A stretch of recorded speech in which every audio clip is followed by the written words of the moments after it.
Welcome to Reclaiming Me, a trauma-informed podcast helping women with complex PTSD heal the lasting impact of childhood attachment wounds from parents and caregivers, so you can finally release people-pleasing and perfectionism and learn to trust in relationships, beginning with the one you have with yourself.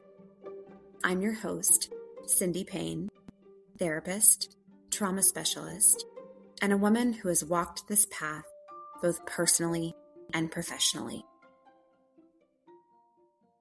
Welcome back, everybody. We have spent this week talking about forgiving and reconciling, about what to do when the apology never comes, and about forgiving yourself. So today, I just want to close this forgiveness series with something really practical, because understanding what a real apology looks like and then knowing how to offer one yourself is one of the most important relational skills that there is, especially for those of us who grew up in families maybe where it was never modeled correctly. So this is your midweek reframe, and I am going to get personal today too. So let's go. I really just want to start with something honest. And on our anniversary trip recently, after everything that had been building for months and honestly for longer than that, my anger came spilling out in a way that let's just say, was not very proud of. And in the aftermath, I repaired with my husband. And here's what I noticed about my own apology. My instinct, the deeply grooved survival strategy instinct, was to add a but. Like, I'm sorry I said it that way, but you need to understand how long I've been carrying this. Or like, I'm sorry I lost it, but this has been building for months. I'm sorry, but. So here's the thing, and I hate this, but it's true. The but is not an apology, okay? The but is a defense. The but takes the responsibility, like I just picked up, and it immediately sets it back down and redirects attention to why the other person shares the blame. And I caught myself doing this, and I really want to be honest that catching it in real time, stopping myself from completing the sentence, sitting with the discomfort of like a clean apology without the but, was so freaking hard. Even knowing what I know, even having taught this material, even being in the middle of a podcast series about this topic. Exactly.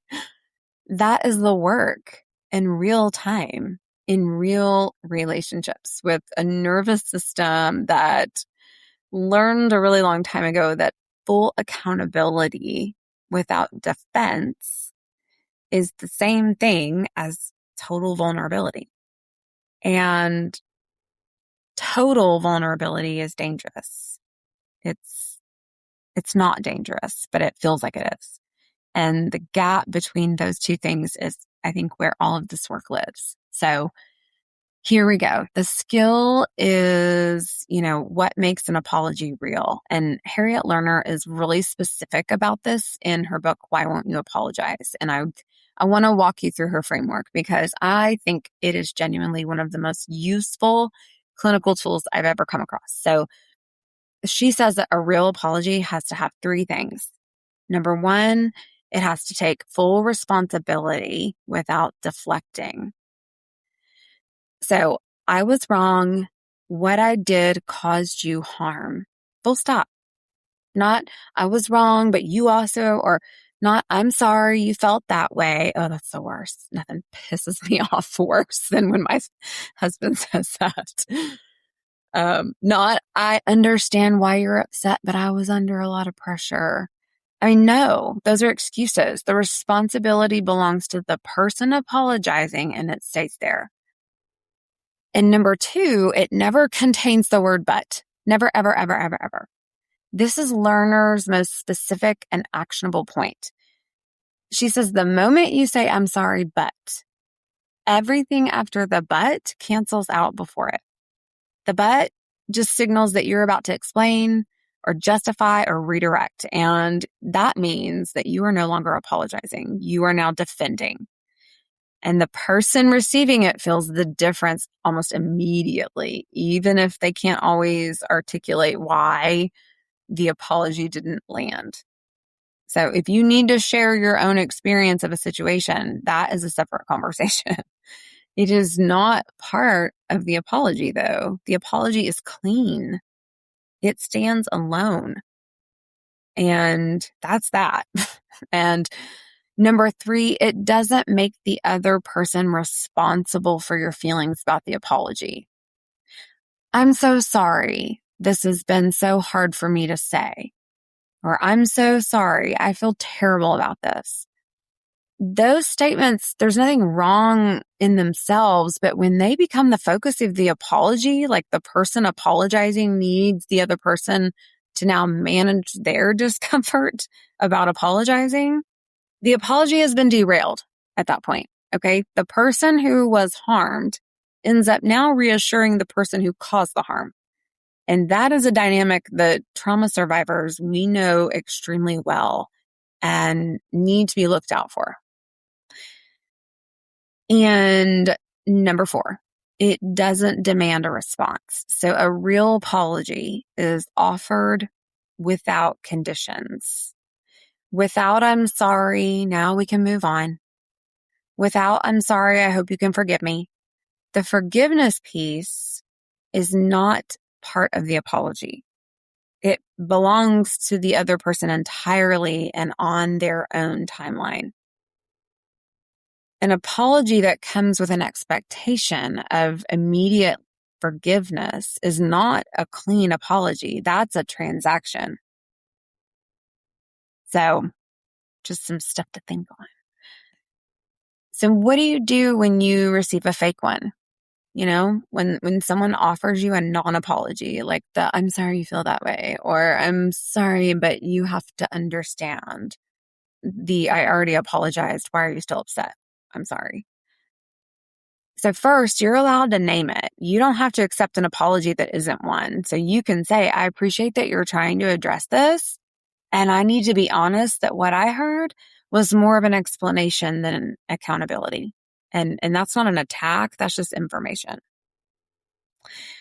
And secondly, you are allowed to say it's not enough yet. So a real apology takes full responsibility. And if you haven't received that, you haven't received an apology. And you are not obligated to respond as though you have. And third, you are allowed to say nothing at all. You do not have to process a non-apology in real time.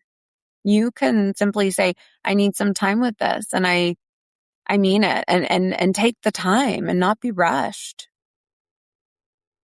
And fourth, going back to everything we've talked about this week, you are allowed to accept the apology you deserved, and it may never come in the form that you needed, and to do your own healing work anyway. Because your healing does not depend on their accountability, even though you deserved it, even though it would have mattered.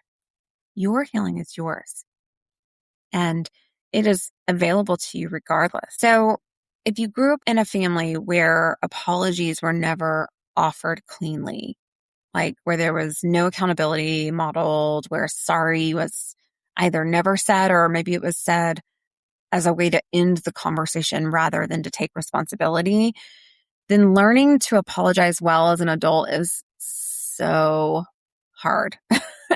It's genuinely new learning. It doesn't come naturally. It requires practice. It feels awkward. I know it did for me. And it requires tolerating the discomfort of full accountability without a safety net. So here's the simplest framework that I know of. Okay. Name what you did specifically. Not "I'm sorry for everything," but "I'm sorry for the specific thing that I said or did that caused harm." And name the impact. So "I understand it made you feel dismissed or unsafe or unseen or hurt." You don't have to guess perfectly, but making the attempt to name the impact demonstrates that you are actually thinking about the other person's experience rather than just managing your own discomfort. Take full responsibility. Like, no, but, no, however, no, and I need you to understand. Just, I was wrong. What I did was not okay. And then stop. Let it land. Don't fill the silence. Don't rush to the reassurance. Don't make them take care of you in this moment. Just let the apology be what it is and give the other person the space to receive it in their own time and in their own way. And that's it. That's the whole thing. It sounds really simple, right? Now, with the execution part, it's so hard. And it is one of the most important gifts that you can give to the people you love. And I think, just crossing the 25th wedding anniversary threshold, that's really given me a lot of areas to contemplate is, how am I going to show up and do apologies better? Because I'm real good at teaching it. But then when it comes to my own personal experience, it's so dang hard. So I'm going to be better about that, just more effort in really trying to work through this, because I do know for sure that it is healing when we learn this stuff and then we can execute it and then experience moments of success. So that's it. That's the forgiveness series. 4 episodes, 2 weeks, some of the most personal and most important content that I've ever put into this podcast. So here's what I want to leave you with as we close out. You don't have to forgive. That's your choice and it belongs to you. And if you choose to do forgiveness work, it is internal work. It's not going to require anything from the person who hurt you. Forgiving and reconciling are not the same thing. And you can pursue peace without reopening a door that maybe just needs to be closed. And when the apology never comes and your healing is still available to you, know that it is harder and it's not fair and it is still possible. And the most important apology you may ever offer is the one that you give yourself. So thank you for being here for this series. It means more than I can say. So if you have a question about complex PTSD, this is the last time I'm taking listeners. So please, if this series has meant something to you, take a moment to rate and review and share it with someone who needs it. That's how this work reaches the people who are sitting alone somewhere wondering if anyone understands what they're carrying. And someone does. I do. And I'm glad you're here. So take good care of yourself. Until next time. Thank you for spending this time with me today. I hope you leave feeling a little lighter, a little more grounded, and a little closer to trusting yourself and your inner experience. If this episode resonated with you, please follow or subscribe so future conversations can meet you when they're needed. And if someone came to mind while you were listening, consider sharing this episode with them. That's one of the ways this work reaches the people who need it the most. You can find me on Instagram at Cindy Payne Rooted, and you can also visit me at cindypayne.com, where you'll find all episode links, blog posts, practice updates, and a free people-pleasing style quiz designed to help you notice your patterns with more compassion. And remember, every small step towards healing, self-trust, and presence matters.